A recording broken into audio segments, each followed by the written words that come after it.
guys, I'm finally able to give my niece the Coraline ABC book, okay? I've been waiting to gift this to her, but she was too young. Like, you know how babies, they can only have thick page books, like they're cardboard? And this one's like, you know, a paper cut waiting to happen. But my sister has been letting her like read very carefully, like books like this. And so I'm gonna gift her this Coraline ABC book. I don't think it's too creepy or too scary. Like the pages are colorful and fun. And if she's not interested, she can put it down and like come back 5 years later and read it. But Mandy was actually showing Ophelia is my niece, the fun parts of the Coraline movie, like the mice circus and the like colorful garden part, like none of the scary scenes obviously. And she loved the mice circus. Like as it was happening, she was like jumping around and dancing, and like the mice are in this book.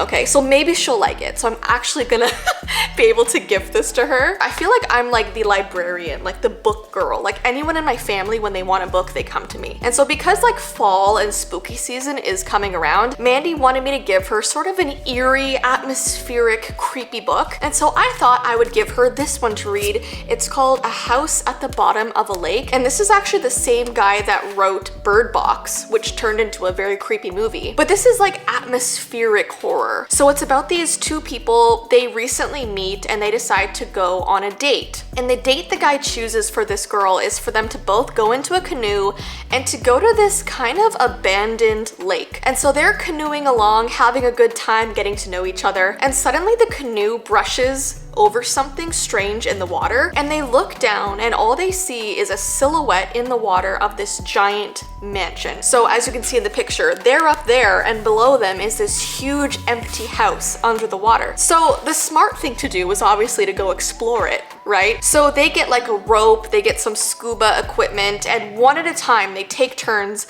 going down to this house and like exploring. And you know, as their oxygen starts to go down, they go up and switch, and it's really creepy, and I loved it. So I'm gonna let my sister read this, and if you guys are interested, here you go. Here's your October book. So I have a bit of a confession to make, and that is that we have been keeping a really big life update from you guys. Not because we wanted to, because we kind of had to. So a few months ago, maybe even more, back in like April, we decided to sell our house and we decided to move, which was a really hard decision to make because we love this house. We bought it right after we got married. We've been here for 5 years. We have so many good memories, and obviously this is where Winnie had the last few years of her life, and so we feel attached to this place in that way too. When we first bought this house, we bought it because we thought maybe we'd have a family, maybe we would have kids. We wanted the potential to like grow a family here. But you know, I got sicker, Ty is also chronically ill, and we just thought, you know what, let's downsize, let's get a smaller property. It's really hard to maintain with both of us being kind of sick all the time. And so we decided it's a good next chapter for us to find a new house. And so while the house was listed on the market, we didn't want to tell you guys because we didn't want it to be found and then people show up and, you know, yada yada, safety, privacy, stuff like that. And so that's actually why you've been seeing in the past few months us organizing our house in the vlogs and like cleaning up and like making it presentable to be listed. And so that's the big news, we're moving, and I'm stressed and I'm excited and I'm all the things at once. And you know, with big life updates like this, my health also gets worse in the process because when you're stressed, your health gets bad. We did sell our house, and so we're in the process of finding a new house for us, which I thought would be kind of fun, you know, going to houses, looking around and seeing what you could buy. No, it's been very stressful. We actually decided yesterday to go and see this house that was 2 hours away, but we saw the pictures, we were obsessed. It was like a fairy tale house. It was a house built in the 1950s that they updated and renovated, and it had this like exposed brick walls and this beautiful kitchen and the huge windows that looked out onto like forests and trees, and it was our dream house, honestly. And so we drove 2 hours to this open house. We walk inside, there's tons of people in there looking around. It's, you know, obviously high interest of a house. We're walking through, I'm like, wow, this place is beautifully decorated, it's perfect for us. But then I stop and I sniff, okay? I'm literally walking through the house and I'm like, and I turn to Ty and I'm like, do you smell that? And he looks at me and he's like, I do smell that. And so we're walking through this house, and while visually it's beautiful, gorgeous, perfect, it's very musty and the air is moist. Okay, I'm walking around doing this as well and I'm feeling the air in my fingers, which isn't good, right? I start getting nervous because I know what mold smells like, okay?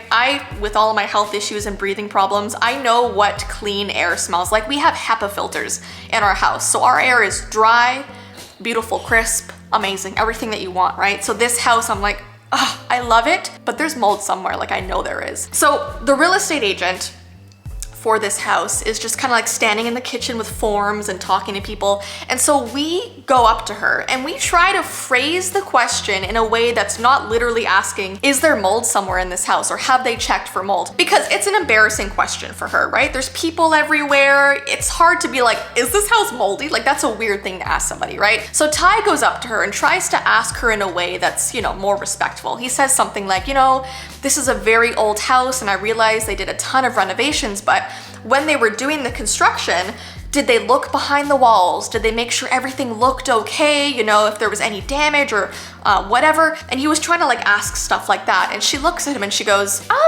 you're gonna have to be more specific. And we're looking at each other like, that was a pretty specific question. So Ty tries again. When they were doing the renovations, like in the bedrooms, in the bathrooms, in the kitchen, like when they opened up the walls, did they check for damage? Did they check that everything is structurally well?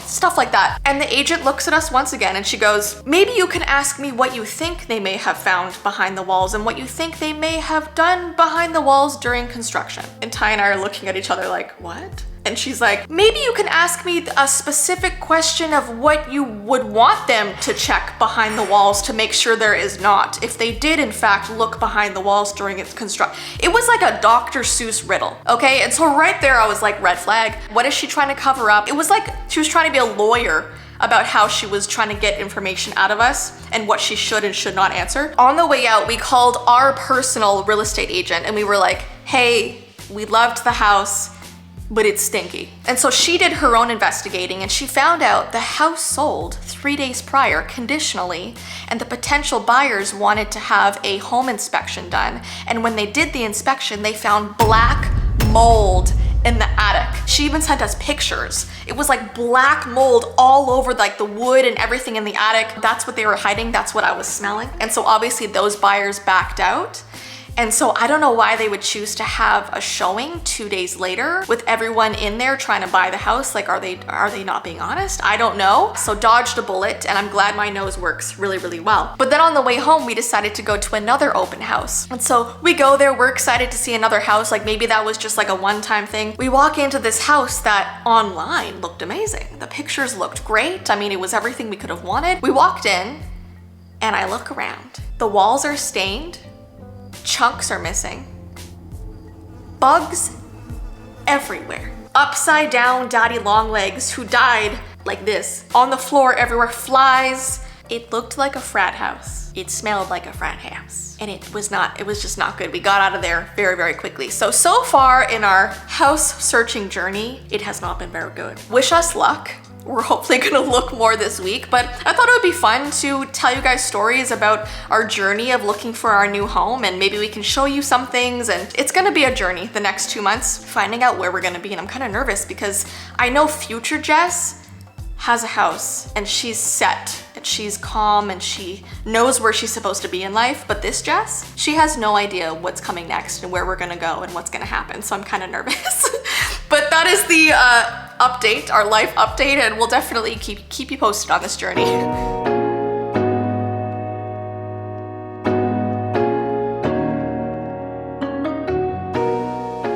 All right, guys, I'm gonna let you go. Just so you know, in case we're like weird about our posting schedule in the next coming months, we're gonna try and post as often as we can, obviously. But if, we're a couple days late or you don't hear from us for like a week straight, we're okay. We're just moving. So now that you guys know the update, you can forgive me, hopefully. And anyways, I hope you guys have an awesome rest of your day and we'll see you in our next vlog. Bye. Say bye. Say goodbye, everybody. Goodbye, everybody. Say we'll see you next week. We'll see you in a few days. He's like, I don't know what any of that means.